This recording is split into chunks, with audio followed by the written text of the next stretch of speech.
তো রাধে রাধে, আশা করি তোমরা সবাই ভালো আছো, সুস্থ আছো। আমিও ভালো আছি, সুস্থ আছি, আর বলুও ভালো আছে। বলু এসে বলুকে বাবু এখানটায় বসিয়ে রাখে, বলে মা এটা তোমার ভলু, তোমার কাছে বসে থাকবে সবসময়। তো আমি এইখানটায় বসিয়ে রেখে ও আমার জায়গাটায় ভলুটাকে বসিয়ে দিয়েছে। তো যাই হোক, ওইসব কথা ছাড়ো। তো আজকে হলো শিবরাত্রি, সবাইকে জানাই অনেক অনেক শুভেচ্ছা শিবরাত্রির। তো যাই হোক, আমি দুপুরে গিয়েছিলাম গঙ্গায় চান করতে। চান করে এসে ঘরের পুজো সেরেছি। চান করে ওখানে মানে যে ঘাটে চান করতে গেছিলাম গঙ্গায়, ওই ঘাটে একটা শিব মন্দির আছে। তো ওখানেও আমি পুজো দিয়ে এসেছি। দিয়ে এসে তারপরে এসে ঘরের পুজো আমি সকালে দিয়েছি, আবার এসে দিলাম। পুজো দিয়ে সব কাজ মিটিয়ে একটু বসেছিলাম। বাবু ঘুমোচ্ছে, আমিও ঘুম পাচ্ছিলাম, বাট ঘুমোইনি। তো যাই হোক, আমাকে মুখ চোখ দেখে ভাববে যে দেখো এরকম কে থাকে। তো আমি এখন একটুখানি পুজো দিতে যাব মন্দিরে। তো সেই কারণে আমি এখন ভাবলাম চলো তোমাদের সাথে আজকের একটা ভিডিও শেয়ার করা যায়। তো আমি এখন একটু হবো রেডি। তো রেডি হয়ে আবার আসছি তোমাদের সাথে। আমাকে কেমন লাগে, মানে কীরকম আমি রেডি হবো আজকে তোমাদের সাথে শেয়ার করার ইচ্ছে হলো খুব।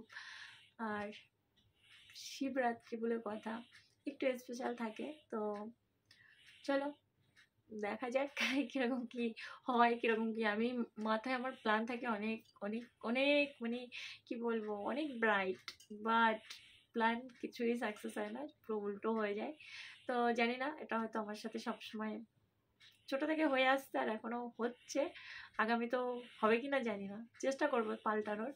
তো যাই হোক, গোপালকে কিভাবে সাজিয়েছি আজকে সেটা আমাদের সাথে শেয়ার করব।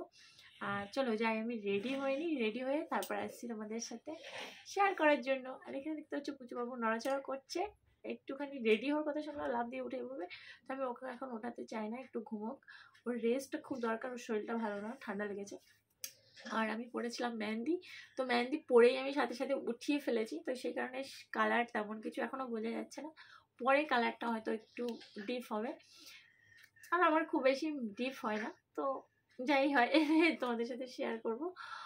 তো চলো আগে যাই, এখন আমি একটু রেডি হই, সাজুগুজু করে তারপর আবার আসছি তোমাদের সাথে। পুজোর থালি টালি রেডি করে নিই, তারপর আসছি। তো চলো টাটা, এখন এই অবধি, আবার আসছি তোমাদের সাথে শেয়ার করবো। সঙ্গে থাকবে, কেউ চলে যাবে না। তো গাইস, এই দেখো কলকে ফুল এনেছি করি, মানে ফুল এগুলোকে দিয়ে আমি এখন মালা রেডি করব। তো মালা রেডি করে নিই, তারপর তোমাদের সাথে শেয়ার করছি। তো চলো গাইস, আমার মালা গাঁথা কমপ্লিট। তো দেখতে পাচ্ছ আমি আজকের ফুলটা কিনে নিয়ে এসেছিলাম, মালাটা গাঁথলাম। তো চলো এবার যাই, ঠাকুরের সব এই যে ফল সব রেডি করে নিই, এটাই নেবো সব কিছু গুছিয়ে। তো এখানে সব ছড়িয়ে নিয়েছি, গুছিয়ে নিই, তারপর দেখাচ্ছি তোমাদেরকে। তো গাইস, আমি রেডি হয়ে গেছি। তো শাড়িটা আমি তোমাদের পুরো দেখাতে পারছি না, তো পরে দেখাচ্ছি। আর ব্যাক ক্যামেরা দেখাতে পারবো না, দুঃখের বিষয়, কিছু করার নেই। তো আজকের আমার লুক এই যে। তো তোমাদের কেমন লাগলো আজকের আমার লুকটা কমেন্ট করে অবশ্যই জানিও, আর সঙ্গে থেকো, পুরো ভিডিওটা দেখতে চাইবো। চলে এবার যাবো পুরো। তো গাইস, আমি এই যে রেডি, তো এখন যাবো পুজো দিতে। আর এই যে সব কিছু রেডি করে নিয়েছি, ফুলের মালা, এই মালাটাও আমি নিজে করেছি। তো সব রেডি, এটা নিয়ে যাচ্ছি, এটা করেই ভালো হবে। আর এখানে সব কিছু নিয়ে নিয়েছি। তো চলো যাই, পুজোটা দিয়ে আসি, তারপর দেখা যাবে। তো আমরা মন্দিরে এসে দেখি মন্দির পুরো ফাঁকা, বাবু আর আমি পুজো করছিলাম, বেশ ফাঁকায় ফাঁকায় পুজো করতে ভালোই লাগছিল। তো আমার সঙ্গে সঙ্গে বাবুও জল ঢালছিল। তো দেখতেই পাচ্ছ এখানে মন্দিরটা বেশ ফাঁকাই ছিল, জল ঢালতে কোনো সমস্যা হচ্ছিল না, আর অঞ্জলিও দিতে পেরেছি খুব ভালোভাবে। তো দেখতে পাচ্ছ আমি জল ঢেলে নিচ্ছি। আর প্রতি বছর এসে এই মন্দিরে এত ভিড় থাকে, লাইন পড়ে যায় বলতে গেলে। তো আজকের আমরা যে টাইমে এসেছি সেই টাইমে একদম ফাঁকা ছিল, তো সেই কারণে ভালোভাবে পুজো দিতে পেরেছি। তো এখানে দেখো আমি আর বাবু একসঙ্গে দুজনে মিলে পুজো দিচ্ছিলাম। ও বলছিল দাঁড়াও মা, আমিও একটু পুজো দিই। তো দেখতে পাচ্ছ একটার পর একটা নিয়ে ও পুজো করছিল, আর আমিও সব কিছু একে একে কমপ্লিট করছিলাম। তো দেখতে পাচ্ছ, আর ওখানে ঠাকুরমশাই বলে দিচ্ছিল। তারপরে দেখো দুষ্টুমি। তো দেখো এখানে দুটো ছোট শিব ঠাকুর রাখা ছিল। তো সেইখানটায় ও পুজো দিচ্ছিল, বলছিল তুমি ওখানটায় দিয়ে দাও। তো ওখানে ফল দিল, ফুল জল টল দিয়ে বেশ ভালো করে পুজো দিয়েছে। তো আমিও সব ঠাকুরের কাছে একটা করে ফল দিলাম, দিয়ে তারপরে এখন আমি অঞ্জলি দেবো। তো দেখতে পাচ্ছ এখানে ঠাকুরটা দেখে নাও কাছ থেকে। আর এটা আমার ফোনের ভিডিও নয়, আমার বড়মশার ফোনের ভিডিও। তো করে দিয়েছে আমার ফোনে, যেহেতু ব্যাক ক্যামেরার ভিডিও হচ্ছে না একদমই। তারপরে আমি আর বাবু বসে গেলাম অঞ্জলি দেওয়ার জন্য।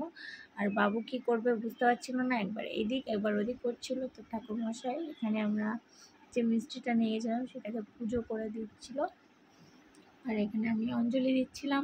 বাবু চলে এলো, বললো আমিও দেবো। তো দেখো দুষ্টুমিটা দেখো, একবার উঠছে একবার বসছে, মানে কি করবে বুঝে পাচ্ছে না। তো এটা খুব মজা পাচ্ছিল। সারা দিন যা করছিল, আমার সাথে গিয়েছিল গঙ্গায় চান করতে, সেগুলো আর বলার মতন নয়। মানে লোক আমাকে পিটবে তেমন একটা ব্যাপার করে ফেলেছিল। এত কান্না করছিল, এত চিৎকার করছিল, যেটা আমি বলে বোঝাতে পারবো না। মনে হচ্ছিল যেন ওকে আমি জলে ফেলে দিচ্ছি, সেরকম ব্যাপার। জোর করে একটু চান করে নিয়ে এসেছি, কিন্তু চান করে নিয়ে আসার পরে এতটা ঠান্ডা গড়গড় করছে, এমনি ঠান্ডা লেগে আছে, আরও মনে হচ্ছে একটু বেশি লেগে গেছে। তো যাই হোক, সারাদিনটা বাবুর আর আমার এরকম করে কেটে গেল। আর চলো, আমার পুজো কমপ্লিট হয়ে গেছে, এবার আমি ঘরে যাই। তো গাইস, পুজো দিয়ে এসে আমি একটু বসেছি, একটু করে মাখাবো সাবু। আর এখানে ভদ্রলোক খেয়ে দিয়ে দেখছে ফোন, মানে এমনভাবে ফোন দেখছে, হলো রাজা মহারাজা আর কি বলবো, আর কিছু বলার নেই। এর পড়াশোনা তো নেই কিছু, দুদিন ধরে লেখা দিয়েছে, দুদিন ধরে লেখা হয়নি এখন অবধি, বাকি আছে। তো যাই হোক, জানি না কালকের ম্যাম আসবে সকালে, কি বলবো আর কি করবে ভদ্রলোক কালকে, দেখতে দেখতে হয়ে গেল বৃহস্পতিবার।